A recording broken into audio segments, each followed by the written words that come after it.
Wirid itu dengan lisan, melafalkan kalimat suci berulang-ulang. Ya enggak. Itu salah satu bagian dari action zikir. Kalau itu dalam rangka perjalanan spiritual menuju Tuhan. Tapi kalau wirid seperti itu, tapi perjalanan menuju bisnis, ya bukan. Tak wirid ini, apalagi pakai istilah zikir. Tak zikir ini biar profesi lancar. Tak zikir ini biar lulus ujian. Tak zikir ini biar cepat ketemu jodoh. Ya berarti bukan zikir sama sekali. Karena zikir itu perjalanan spiritual menuju Tuhan. Ya, kita bisnis, tapi tujuannya Tuhan. Niatnya melaksanakan perintah Tuhan, caranya dengan cara-cara yang diajarkan oleh Tuhan melalui para wakilnya. Maka bisnis bisa menjadi zikir. Wirid, meskipun melantunkan, melafalkan kalimat-kalimat suci, Asmaul Husna, tapi kalau tujuannya bukan Tuhan, ya bukan zikir. Bukan zikir. Misalnya apa? Itu tujuannya profesi, tujuannya fulus, tujuannya biar dinilai orang. Wah, apalagi itu. Jadi tujuannya bukan Tuhan, ya bukan zikir. Itu yang bisa saya tanggapi. Soal bagaimana orang mewiridkan Asmaul Husna, ya baguslah. Mengucapkan kalimat suci, baguslah. Itu soal ucapannya. Soal yang mengucapkan, lain lagi kan. Bisa saja kita mengatakan Allahu Akbar, tapi sambil melempar orang, sambil membakar masjid, sambil merobohkan pagar DPR. Ya, kalimatnya tetap baik. Allahu Akbar itu baik. Masalahnya yang memakai itu untuk apa? Jadi wirid Asmaul Husna baik-baik. Kita tidak bahas orangnya loh ya. Orangnya ya tergantung. Dia mewiridkan Asmaul Husna untuk apa? Kita harus bedakan antara pekerjaan dan pekerjanya. Pekerjaan mewiridkan Asmaul Husna itu baik. Orang yang melakukan wirid belum tentu baik. Konon orang nyantet juga pakai ayat kok bacaannya loh ya. Untuk nyantet. Dan saya pernah loh disantet, bukan? Santet. Tak kira bukan nyantet. Bukan ya. Saya pernah begini loh, ingin memperbudak jin. Pakai ayat juga pernah saya praktekkan itu, meskipun tidak sampai ending. Dulu pernah begitu. Wow, memperbudak jin kan nggak boleh, istilahnya istigdam jin. Sama lah, memperbudak temen, memperbudak istri, memperbudak anak kan nggak boleh. Nah, ada kunci-kunci untuk bisa mengunci jin, itu juga dengan bacaan ayat.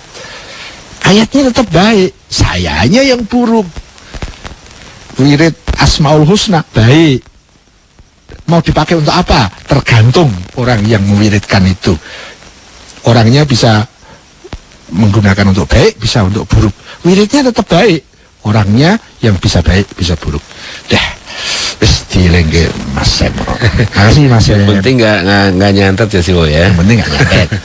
Kalau mau ya nggak nyantet aja lah. Oke Siwo, kita ketemu lagi di sesi berikutnya nanti Siwo ya. Oke baik, terima kasih Siwo. Assalamualaikum. Waalaikumsalam. Ya, itu tadi Siwo Agus Hidayat. Dan nanti kita akan kembali sharing. Kita masih punya waktu setengah jam ke depan nanti di sesi kedua. Silakan saya akan terima nanti seperti biasa. Siwo akan terima 1 penelpon dan 2 SMS yang akan saya bacakan ya.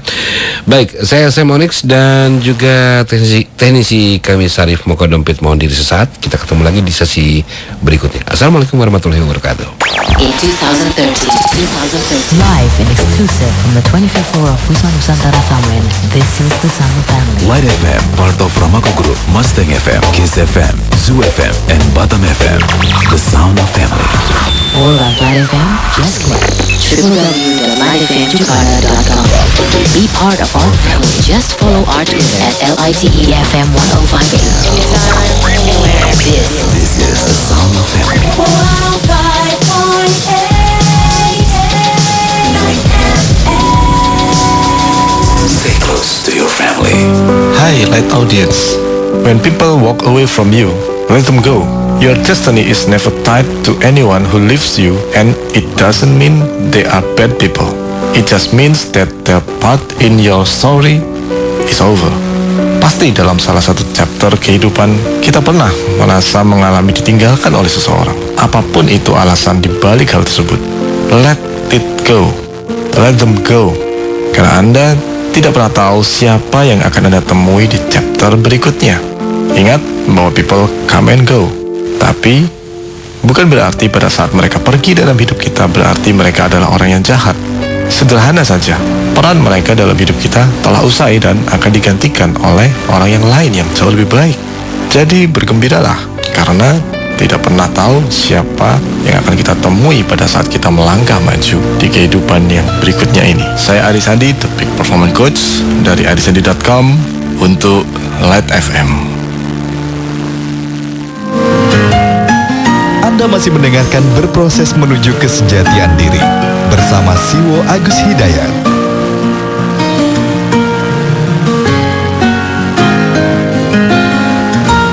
Ya baik, Metodons, kembali kita lanjutkan berproses menuju kesejatian diri bersama Siwo Agus Hidayat, dan ada saya Onyx juga, Syarif Mukadompit ya, sebagai teknisi kami yang standby agar terwujudnya acara ini dengan lebih baik lagi. Baik, Metodons, silakan seperti tadi saya sampaikan, ya Siwo, Assalamualaikum.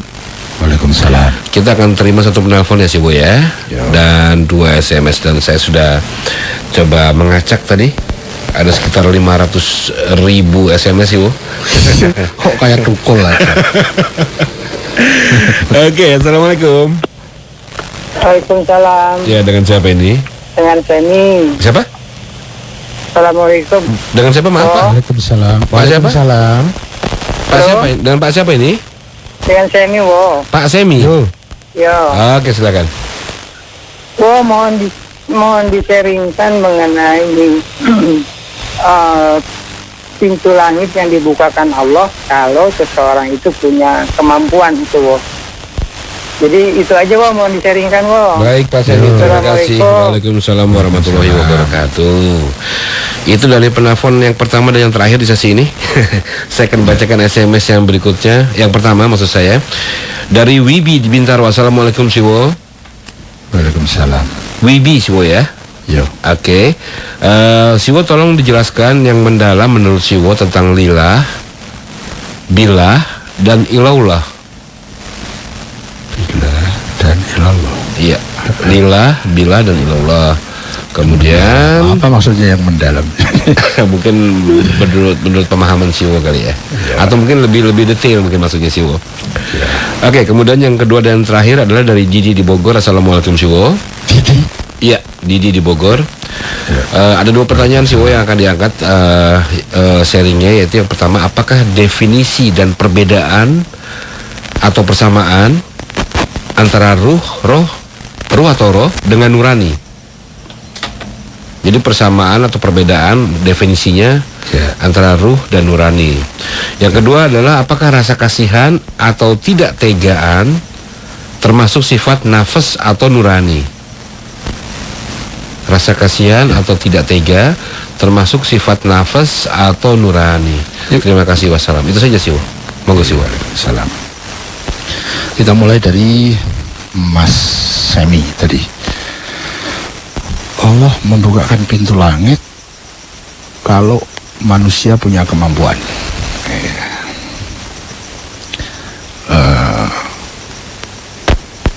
Ini bukan bahasa fisik, ini adalah bahasa-bahasa spiritual, bahasa sufi, bahasa yang menyangkut bahasa para arifin, atau konteksnya menjadi konteks yang mutasyabih.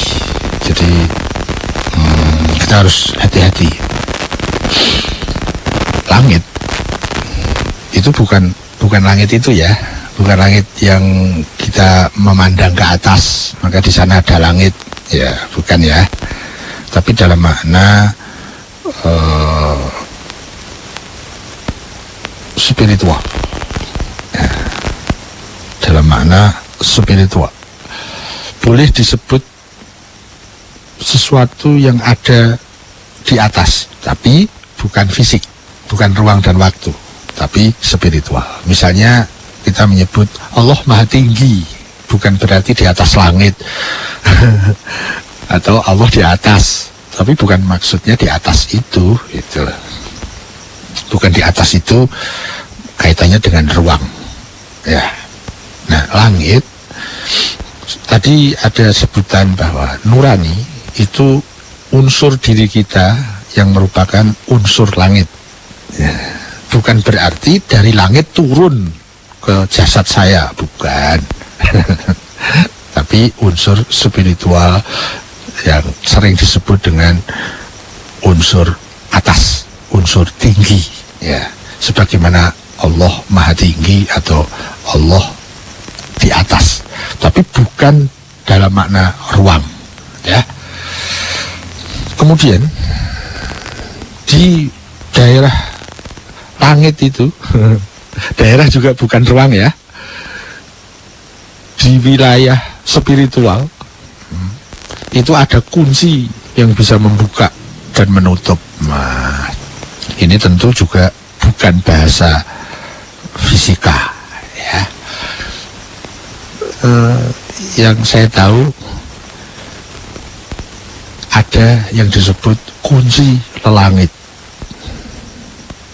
kunci untuk bisa membuka alam ketinggian dalam makna spiritual. Yang saya tahu kunci itu namanya sholawat, ya. Jadi orang yang bisa bersolawat maka dia bisa membuka pintu langit. Itulah salah satu sunatullah, salah satu izin takwiniyah ilahi. Siapapun dia bisa membuka langit itu, kuncinya adalah sholawat. Siapa yang bisa bersolawat, bukan mengucap solawat, ya, tapi bisa bersolawat, maka dia bisa memenuhi syarat untuk bisa membuka langit dalam makna spiritual. Itu yang saya tahu, Mas Semi. Jadi kalau kita ingin menerobos pintu langit itu, ya nggak bisa selain dengan kuncinya. Kuncinya adalah sholawat. Kalau kita bisa bersolawat, ya kita diizinkan oleh Tuhan dalam sunatullahnya, kita bisa masuk ke wilayah langit, ya. Itu kira-kira. Kemudian yang kedua, Mas atau Mbak Wibi di Bintaro, mohon disaringkan mendalam. Apa ya maksudnya? Ada lillah, ada billah, ada ilallah. Lillah itu bahasa Arab, bahasa Indonesianya dengan Allah. Lillah, billah. Sebentar. Li, lana, walakum. Li itu untuk, ya. Lillah itu untuk Allah. Billah, bi itu dengan. Ilah Allah, berarti dengan Allah. Kalau ilallah, ilah itu ke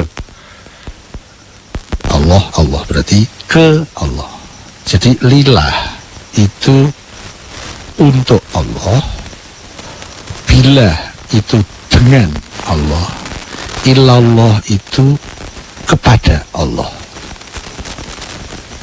Nah, ada lagi yang lain, misalnya minallah. Ada lagi bukan billah tapi bismillah. Banyak nanti. Kalau yang diminta itu disaringkan secara mendalam, itu saya tidak tahu ukuran mendalam di situ apa.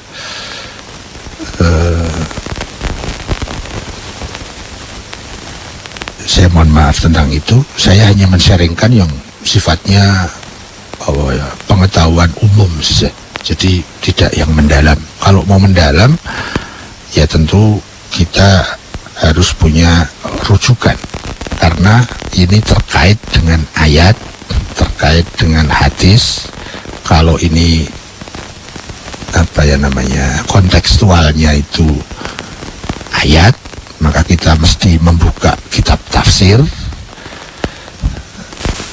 Kalau kaitannya itu dengan hadis, ya kita harus membuka syarah hadis. Ya, tafsir yang terkait dengan hadis itu sering disebut dengan syarah hadis. Saya tidak ke situ karena saya bukan ahli tafsir dan saya bukan ahli hadis. Saya ingin men-sharingkan apa yang saya pahami yang dalam wilayah pemahaman umum tentang lillah, billah, dan ilallah. Lillah, untuk Allah. Allah itu tidak butuh apa-apa dari kita sama sekali. Tapi sering dikatakan bahwa kita menyembah Allah misalnya. Kemudian di sana ada lillahi ta'ala, untuk Allah semata, untuk Allah ta'ala. Nah, ini adalah salah satu lambang dari keikhlasan seseorang. Lillah, untuk Allah. Kamu beribadah itu untuk siapa? Untuk Allah. Kamu hidup untuk siapa? Untuk Allah. Misalnya begitu. Maksud yang umum yang saya tahu adalah pada saat kita meniatkan sesuatu itu hanya untuk Allah, maksudnya bukan untuk yang lain. Kalau tadi ada contoh wirid tadi, ada orang yang wirid tetapi tujuannya bukan untuk Allah, tapi untuk memperlancar bisnis, untuk memperlancar ujian, untuk memperlancar mencari suami atau istri, ya. Jadi bukan lillahi ta'ala, tapi lil fulus, lil lulus ujian, gitu. Bukan lillah. Jadi ini sangat terkait dengan niat seseorang, terkait dengan keikhlasan seseorang. Ikhlas itu zikir, berjalan menuju Allah, dan yang dituju hanya Allah. Dia berbisnis, yang dituju adalah Allah, bukan uang. Uang hanya dijadikan sebagai akibat, ikutan saja, aksesoris saja, aksiden saja. Substansinya berbisnis adalah melaksanakan perintah Allah. Lillah, billah itu dengan Allah, bersama Allah. Ya, misalnya begini, saya bisnis ini, yang bersama saya siapa? Kalau saya dalam bisnis itu bersama Allah, maka semua hal-hal yang bertentangan dengan Allah dia hindari. Bersama Allah itu sama dengan bersama Rasul-Rasul Allah, bersama kebenaran, bersama kebijakan, bersama keadilan. Nah, itu bersama Allah. Ada kalimat yang terkenal bahwa tidak ada daya, tidak ada kekuatan, la haula wala quwata illa billah, kecuali dengan Allah. Tidak akan ada daya, tidak akan ada kekuatan kecuali dengan Allah. Misalnya pemahaman umum, bukan mendalam ya, sifatnya umum saja, bahwa semua daya, semua kekuatan, semua power, semua energi, itu semua akan merugikan pada saat kita tidak bersama Allah. Dan semua daya, power, energi yang merugikan, ya itu kan tidak layak disebut sebagai power kan, justru menghancurkan kita. Daya, kekuatan, energi, power untuk menyempurnakan kita, untuk menguntungkan kita, untuk kesuksesan kita, untuk kebahagiaan kita. Syaratnya itu semua tidak mungkin ada, tidak mungkin terjadi kecuali bersama Allah, kecuali dengan Allah. Tiada daya, tiada kekuatan kecuali dengan Allah. Daya yang menyempurnakan, daya yang mensukseskan, daya yang membahagiakan, daya yang membentuk kesempurnaan, itu tidak bisa kecuali dengan Allah. Daya-daya yang kita manfaatkan dengan egoisme kita, itu pasti endingnya menghancurkan kita. Power-power, energi-energi yang dipakai oleh egoisme kita, keakuan kita, itu bukan menyempurnakan, hanya akan menurunkan kesempurnaan kita. Maka tidak ada daya dan kekuatan kecuali dengan Tuhan, dengan kebenaran, dengan kebijakan, dengan keadilan, dengan keindahan, dengan nurani, ya, dengan bersama. Jadi saya tidak sendiri, saya dengan dia, saya bersama dia. Ilallah, kepada Allah. Kepada itu kata baliknya itu dari minallah. Ilallah, kepada Allah. Minallah, dari Allah.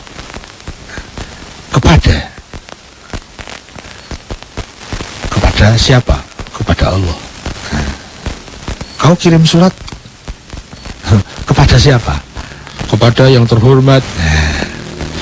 Ini mengkait dengan, meskipun yang lain-lain tadi juga ada kaitannya juga, antara lillah, billah, ilallah, itu ada saling keterkaitan, meskipun kita bisa pahami titik-titik bedanya. Ilallah itu terkait dengan tujuan kita mau kemana, yang kita tuju apa. Ila aina anta, mau kemana Anda?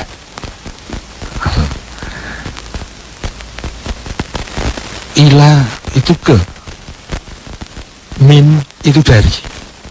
Nah, ada sesuatu yang kalimat terkenal, hablum minallah, disebut hablum minallah. Kemudian ada juga hablun minannas, di sana pakai min itu dari. Sayangnya di masyarakat dimaknai ila, padahal min, sehingga hablum minallah di masyarakat itu menjadi hubungan kepada Allah. Loh, padahal min. Kalau hubungan kepada Allah itu hablun ilallah, bukan minallah. Ya begitulah. Maka kalau kita mau buka masalah agama, ya mesti kamusnya kamus agama. Kalau kita membahas agama pakai kamus sosial, ya jadi begitu. Jadi tumbang tindih. Kurang lebih hanya itu yang bisa saya sarankan. Sangat tidak mendalam, karena untuk mendalam ini harus merujuk ke siakul kalamnya atau kontekstual dari kata ini kemana. Ya, itu seringnya terkait dengan ayat atau hadis. Untuk ayat kita harus merujuk kepada minimal itu ahli tafsir. Kalau itu hadis, kita harus merujuk kepada minimal kepada ahli hadis. Idealnya ya kepada Rasul. Tapi kalau nggak bisa ketemu Rasul, nggak bisa ketemu imam, ya ketemunya kepada ahli di bidang itu, yaitu ahli tafsir, ahli hadis. Itu. Idealnya lagi ketemu Allah ya. Cukup. Dan terakhir dari Mas atau Mbak Mas Didi di Bogor, apakah sama dan bedanya antara roh dan nurani?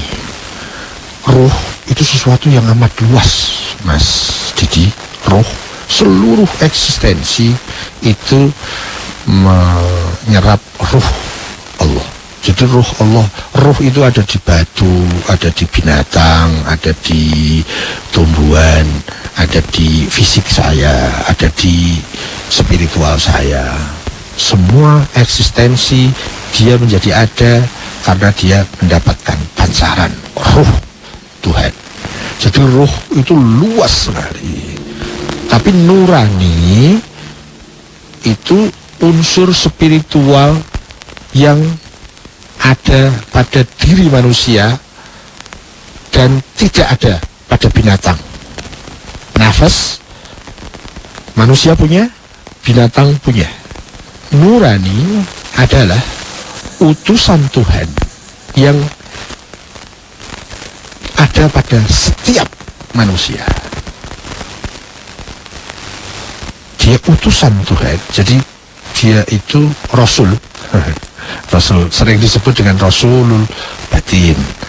Kalau Rasulul Zahir itu Rasul-Rasul yang khalifah, ya. Para Rasul, para Nabi, para Imam, ya, para Nabi.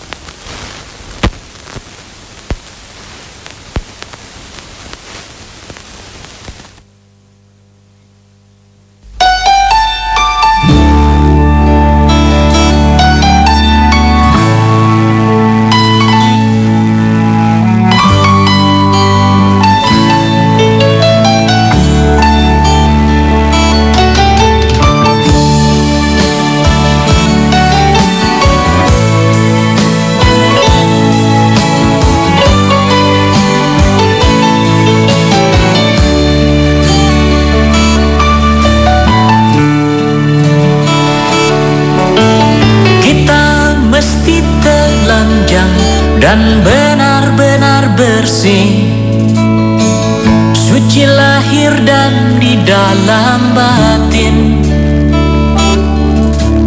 Tengoklah ke dalam sebelum bicara, singkirkan debu yang masih melekat. Oh, singkirkan debu yang masih melekat.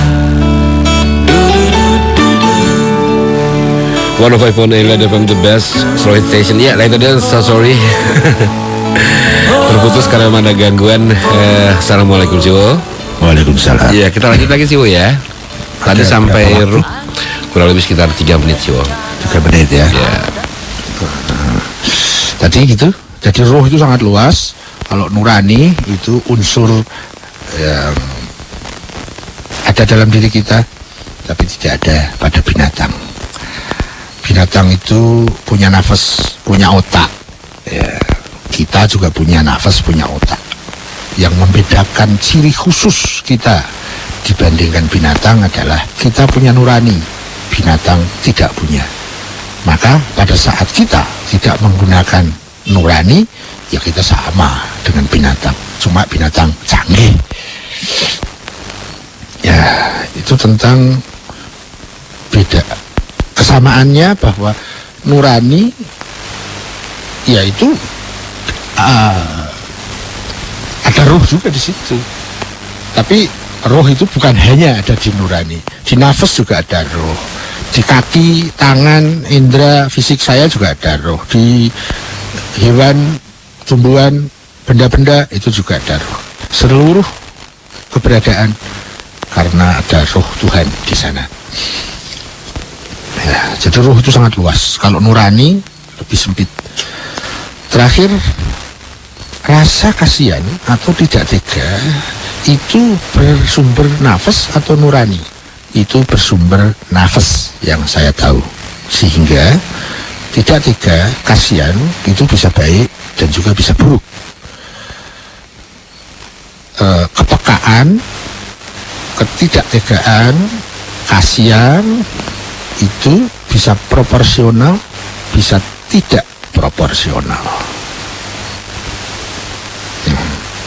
Nurani itu tidak ada kemungkinan salah, selalu benar. Sementara ketidaktegaan, kasihan yang mungkin kata lainnya ada sering dikaitkan dengan kepekaan, itu sangat bisa untuk salah. Nah, itu salah satu indikasi bahwa sumbernya ada dari nafas. Ya, seorang hakim yang dia harus menegakkan hukum itu tidak boleh menggunakan tidak boleh diganggu oleh rasa tidak tega, rasa kasihan, tidak boleh, karena banyak kasihan dan ketidaktegaan itu yang tidak proporsional. Kenapa? Ya karena memang sumbernya di nafas. Sama itu binatang juga punya kok rasa kasihan, ketidaktegaan, gitu kan. Kalau induk semang itu kepada anaknya itu ada rasa kasihannya di sana dan seterusnya. Kemarin ada kejadian yang cukup menarik. Ada seorang hakim memutuskan menghukum terdakwa dengan menangis. Saya kebetulan lihat itu di televisi. Ini peperangan pada diri hakim itu. Kasusnya tidak seberapa, tapi harus menjatuhkan hukuman karena undang-undang positifnya harus begitu. Jadi antara perasaan dan ketegasan dia sebagai hakim itu menyatu sehingga terjadi peperangan. Dia memutuskan, tapi tidak ingin dia memutuskan karena kasihan gitu. Tapi dalam episode itu lebih menang kehakimannya ketimbang kasihannya, sehingga dia memukul palu sambil menangis. Ya, apa? Cukup selesai? Ayo bos. Iya, sudah habis sih, Wo. Sudah habis. Insya Allah minggu depan sih, Wo ya. Kita lanjut. Kita kembali seri. Besok. Boleh? Jadi? Boleh. Di perempatan? Boleh. Pakai motor ya sih, Wo? Ya, boleh. Pakai baju putih ya sih, Wo? Pokoknya kalau nanti ada sinyal dim dari lampu, ya itulah. Berarti itu orangnya ya, yang trendy ya sih, Wo ya? Putih, yang ya. trendy ya? Ya, pokoknya kalau di situ ada di atas KCR, di dim lampunya, pakai baju putih, orangnya ganteng, ya itu. Yang trendy ya sih, Wo ya? Yo. Oh iya sih, Wo, tadi ada salam, saya lupa menyampaikan ada salam dari Bung Stephen Kang untuk si Wo katanya. Oh ya, kebetulan dia tidak bisa ikut sharing karena dia sedang streaming dari luar gitu sih, Wo. Jadi mungkin dia bisa di Amerika kan? Saat ini ada di Jepang gitu sih, Wo. Oh, ada di Jepang. Ya, dia manusia internasional. Mencakup seluruhnya ya. Baik sih, Wo, terima kasih untuk sharingnya. Saya pamit dulu ya. Monggo sih, Wo. Teman-teman semua, terima kasih partisipasinya. Mohon maaf kekurangan, kesalahan, kekhilafan-nya, dan saya pamit. Semoga kita dipersaudarakan dalam kebenaran. Amin ya Rabbal berkah. Assalamualaikum warahmatullahi wabarakatuh. Waalaikumsalam warahmatullahi wabarakatuh. Terima kasih si Agus Hidayat. Dan Letonians, akhirnya saya Sam Onyx dan juga teknisi kami Bung Sarif Mongko Dompit mohon diri. Sekali lagi saya ucapkan mohon maaf jika ada keterbatasan yang kami miliki ya. Insya Allah minggu depan di jam dan waktu yang sama kita akan kembali sharing bersama si Agus Hidayat. Akhir kata, saya Sam Onyx mohon diri. Wabillahi taufiq wal hidayah. Wassalamualaikum warahmatullahi wabarakatuh. Terima kasih. Anda sudah mendengarkan Berproses Menuju Kesejatian Diri bersama pemikir spiritual Siwo Agus Hidayat.